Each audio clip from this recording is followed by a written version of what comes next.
Hello students, জ্ঞানজ্যোতি coaching centre পক্ষ থেকে তোমাদের আরেকবার স্বাগত জানাই। আমি রাজীব স্যার এবং আজকে আমরা আলোচনা করব এসকেবির পলিটিক্যাল সায়েন্সের তোমাদের সেকেন্ড সেমিস্টারের জন্য যারা পড়াশোনা করছো, তো তাদের আজকের মেজর পেপার 2 এর আলোচনার বিষয় রয়েছে যে ভারতের রাষ্ট্রপতির ক্ষমতা এবং পদমর্যাদা কি কি রয়েছে। ঠিক আছে, ভারতের রাষ্ট্রপতির ক্ষমতা এবং পদমর্যাদা নিয়ে আজকে আমরা আলোচনা করব। তার আগে তোমরা যারা আমাদের চ্যানেলে প্রথম এসেছো বা এখনো আমাদের চ্যানেলটিকে সাবস্ক্রাইব করনি, তারা অবশ্যই চ্যানেলটিকে সাবস্ক্রাইব করো এবং পাশে থাকা বেল আইকনটিকে ক্লিক করে দিও, যাতে আমাদের পরবর্তী ভিডিওর নোটিফিকেশন তোমরা খুব সহজেই পেতে পারো। তাছাড়া তোমরা যদি আমাদের সাথে অনলাইনে যুক্ত হতে চাও এবং আমাদের থেকে অনলাইনে কোর্স পারচেস করতে চাও, তাহলে নিচে যে দুটো নাম্বার তোমরা দেখতে পাচ্ছ, এই নাম্বারে সরাসরি আমাদের সাথে যোগাযোগ করে নিতে পারো। অনলাইনে তোমাদের জন্য যে সুযোগ সুবিধাগুলো আমরা রেখেছি, তোমরা আমাদের এখানে পেয়ে যাবে live classes, recorded classes, high quality notes এবং 100% কমন সাজেশন। মেজর স্টুডেন্টদের জন্য পুরো সেমিস্টারের কোর্স ফি আমরা রেখেছি শুধুমাত্র 1199 এবং মাইনর স্টুডেন্টদের জন্য শুধুমাত্র 699।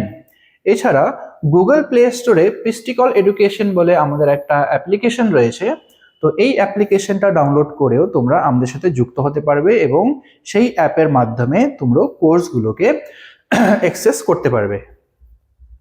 তো চলো এবার মেন টপিকে আসা যাক। আচ্ছা, তো রাষ্ট্রপতির ক্ষমতা এবং পদমর্যাদা কি রয়েছে দেখো। গ্রেট ব্রিটেনের অনুকরণে যে মন্ত্রী পরিষদ পরিচালিত শাসন ব্যবস্থা গৃহীত হওয়ার জন্য ভারতের রাষ্ট্রপতি হলেন একজন নাম সর্বস্ব শাসক। তো গ্রেট ব্রিটেনের যে শাসন ব্যবস্থা, তো সেই শাসন ব্যবস্থার অনুকরণে কিন্তু ভারতের শাসন ব্যবস্থাটাও রচিত করা হয়েছে এবং সেক্ষেত্রে ভারতের যে রাষ্ট্রপতি তিনি হলেন নাম সর্বস্ব শাসক। দেশের রাষ্ট্রপ্রধান হিসেবে তিনি প্রভূত ক্ষমতার অধিকারী। ঠিক আছে, আমাদের দেশের রাষ্ট্রের প্রধান হিসেবে বলা হয় রাষ্ট্রপতিকে, এবং সেই ক্ষেত্রে বা সেই হিসেবে যেহেতু তিনি রাষ্ট্রের প্রধান, তো সেই হিসেবে তিনি বিভিন্ন ক্ষমতার অধিকারী হয়ে থাকে।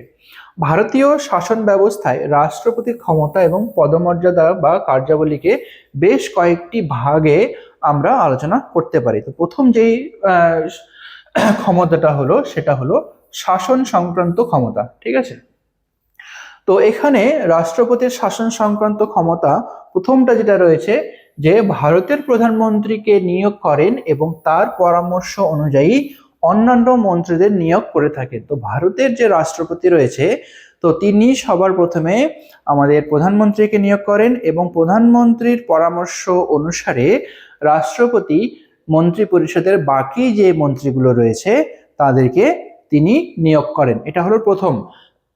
দ্বিতীয় নম্বরে রয়েছে রাষ্ট্রপতি ভারতের সামরিক বাহিনীর প্রধান। ঠিক আছে, আমাদের দেশের যে সামরিক বাহিনী রয়েছে, সেটা স্থলবাহিনী বলো, নৌবাহিনী বা বিমান বাহিনী, সমস্ত 3 সামরিক বাহিনীরই প্রধান হলো আমাদের রাষ্ট্রপতি। ঠিক আছে, স্থল, জল এবং আকাশ বাহিনীর প্রধানের নিয়োগ করেন তিনি জাতীয় প্রতিরক্ষা কমিটিরও প্রধান। ঠিক আছে, এক্ষেত্রে 3টি যে বাহিনী রয়েছে আমাদের, এই 3 বাহিনীর যে প্রধান, সেই প্রধানকেও তিনি নিয়োগ করেন।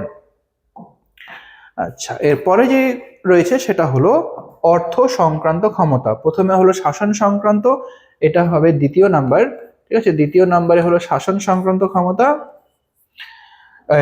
অর্থ সংক্রান্ত ক্ষমতা। তো রাষ্ট্রপতির সম্মতি ব্যতীত অর্থ বিল সংসদে পেশ করা যায় না। যতক্ষণ পর্যন্ত রাষ্ট্রপতি কোনো বিলকে সম্মতি প্রদান না করবে, বিশেষত অর্থ বিল, তো সেই বিলকে কিন্তু কখনোই তার সম্মতি ছাড়া সংসদে কিন্তু পেশ করতে পারবে না।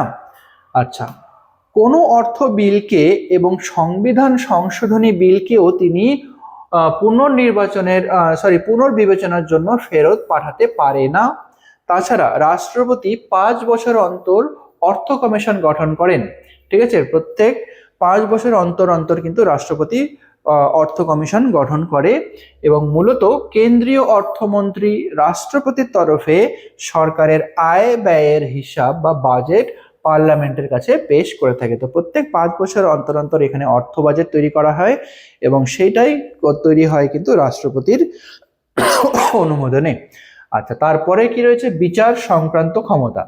রাষ্ট্রপতি সুপ্রিম কোর্ট এবং হাইকোর্টের বিচারপতিদের নিয়োগ করে থাকেন। সুপ্রিম কোর্ট এবং হাইকোর্টের সমস্ত বিচারপতিদের যে নিয়োগ করার ক্ষমতা রয়েছে সেই ক্ষমতাটা কিন্তু রয়েছে রাষ্ট্রপতির কাছে। সংসদের সুপারিশক্রমে তিনি বিচারপতিদের পদচ্যুত পর্যন্ত করতে পারেন। তো যেহেতু যেমন ঠিক সুপ্রিম কোর্ট এবং হাইকোর্টের বিচারপতিদের তিনি নিয়োগ করতে পারেন, তো ঠিক তেমনি ভাবে সংসদের সুপারিশক্রমে তিনি সেই বিচারপতিদেরকে কিন্তু পদচ্যুত করতে পারে। এছাড়াও রাষ্ট্রপতি মৃত্যুদণ্ডের যে জ্ঞানপ্রাপ্ত কোনো ব্যক্তি দণ্ডাদেশ মুকুব করতে পারেন। ঠিক আছে, কোনো ব্যক্তিকে যদি মৃত্যুদণ্ড দেওয়া হয় তাহলে সেই মৃত্যুদণ্ডটাও কিন্তু রাষ্ট্রপতির কাছে সেই ক্ষমতাটা থাকে যে সেই মৃত্যুদণ্ডটাকে তিনি বাতিল করতে পারেন, ঠিক আছে, বা মাফ করে দিতে পারেন। আচ্ছা, তারপরে রয়েছে কি জরুরি অবস্থাকালীন ক্ষমতা। রাষ্ট্রপতির জরুরি অবস্থাকালীন ক্ষমতা কি কি রয়েছে, যে দেশের কোনো রাজ্যের সাংবিধানিক অচলাবস্থা যদি তৈরি হয়, ঠিক আছে, দেশের মধ্যে যে কোনো রাজ্যে যদি কখনো সাংবিধানিক যদি অচলাবস্থা তৈরি হয় বা অর্থনৈতিক সংকটের যদি উদ্ভব ঘটে, সেক্ষেত্রে রাষ্ট্রপতি জরুরি অবস্থা ঘোষণা করেন। ঠিক আছে, যে কোনো ধরনের সাংবিধানিক অচলাবস্থা বা অর্থ সংক্রান্ত যদি জরুরি অবস্থা যদি ঘোষণা করতে হয় তাহলে সেক্ষেত্রে রাষ্ট্রপতি ঘোষণা করেন। বিভিন্ন ধরনের জরুরি অবস্থার মোকাবিলা করার জন্য সংবিধান অনুসারে রাষ্ট্রপতি 3 ধরনের জরুরি অবস্থা ঘোষণা করতে পারেন।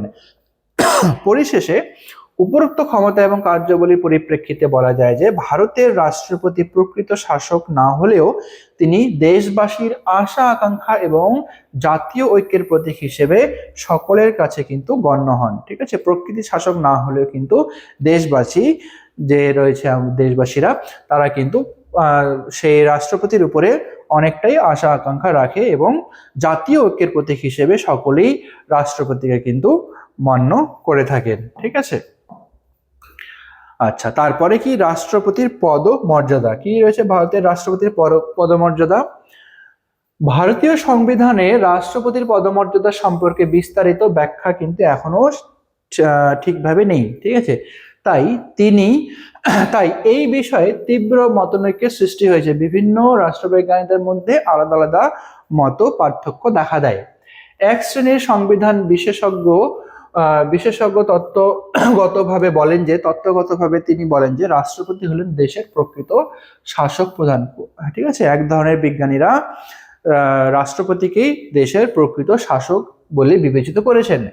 তিনি ইচ্ছা করলে সকল ক্ষমতা নিজেই প্রত্যক্ষভাবে প্রয়োগ করতে পারেন। যদি রাষ্ট্রপতির যদি ইচ্ছা হয় তাহলে কিন্তু তিনি নিজেই সমস্ত ক্ষমতাগুলোকে প্রয়োগ করতে পারে। অন্যদিকে বাস্তববাদী সংবিধান বিশেষজ্ঞরা যারা রয়েছেন তারা মনে করেন রাষ্ট্রপতি হলেন শুধুমাত্র নিয়মতান্ত্রিক শাসন প্রধান, শুধুমাত্র নিয়ম হিসেবেই তিনি শাসক প্রধান। তবে ভারতের প্রথম রাষ্ট্রপতি ডক্টর রাজেন্দ্র প্রসাদ রাষ্ট্রপতিকে নিয়মতান্ত্রিক শাসন প্রধান হিসেবে মেনে নিতে রাজি ছিলেন না। ঠিক আছে, যে ভারতের প্রথম রাষ্ট্রপতি ছিলেন ডক্টর রাজেন্দ্র প্রসাদ, তিনি মনে করেন যে ভারতের যে রাষ্ট্রপতি তিনি কিন্তু শুধুমাত্র যে নিয়মতান্ত্রিক শাসন প্রধান হিসেবে অনেকে মনে করেন, কিন্তু তিনি এই কথাটিকে মেনে নেননি। যদিও রাজেন্দ্র প্রসাদ ছাড়া অন্য কোনো রাষ্ট্রপতি তাদের ক্ষমতা সম্পর্কে প্রশ্ন তোলেনি, তারা সকলেই সাংবিধানিক প্রাধান্যের ভূমিকা পালন করেছেন। তো বর্তমানে রাষ্ট্রপতি মন্ত্রিসভার তথা প্রধানমন্ত্রীর পরামর্শক্রমে কাজ করে থাকে। বর্তমানে রাষ্ট্রপতি যে সমস্ত কাজগুলো করে থাকে সমস্ত কাজ কিন্তু মন্ত্রিসভার পরামর্শ তথা প্রধানমন্ত্রী যে রয়েছেন এই প্রধানমন্ত্রীর পরামর্শক্রমে কিন্তু রাষ্ট্রপতি তার কাজগুলো করে থাকেন। কোনো কাজই এমন তিনি নিজের ইচ্ছা মতো কিন্তু করে না। ঠিক আছে, তবে তাকে কেবলমাত্র নিয়মতান্ত্রিক শাসন প্রধান বলা উচিত নয়, কারণ অনেক সময় রাজনৈতিক অস্থিরতা বিশৃঙ্খলা পরিস্থিতি মোকাবিলা করার জন্য এবং সাংবিধানিক কাঠামো বজায় রাখার জন্য তিনি নিজস্ব বিচার বুদ্ধি প্রয়োগ করতে পারেন। তো এক্ষেত্রে যদি শুধুমাত্র রাষ্ট্রপতিকে যদি নিয়মতান্ত্রিক শাসন প্রধান বলা হয়ে থাকে তাহলে সেক্ষেত্রে কিন্তু কথাটা অনেকাংশে ভুল, কারণ অনেক সময় রাষ্ট্রপতি কি করে সে তার নিজের বিবেক বুদ্ধি মাধ্যমে যে কোনো ধরনের যদি রাজনৈতিক অস্থিরতার সৃষ্টি হয় বা যদি কোনো বিশৃঙ্খলার সৃষ্টি হয় তাহলে এই সমস্ত এই সমস্ত অস্থিরতা বা বিশৃঙ্খলাকে মোকাবিলা করার জন্য তিনি নিজের বিবেক বুদ্ধির মাধ্যমে কিন্তু অনেক সময় ব্যবস্থা গ্রহণ করে থাকেন। ঠিক আছে, তো এটা ছিল তোমাদের আজকের আলোচনার বিষয়। আশা করি ভিডিওটি তোমাদের ভালো লেগেছে। দেখা হবে নতুন কোনো টপিক নিয়ে পরবর্তী ভিডিওতে। ততক্ষণ পর্যন্ত ভালো থেকো, সুস্থ থেকো।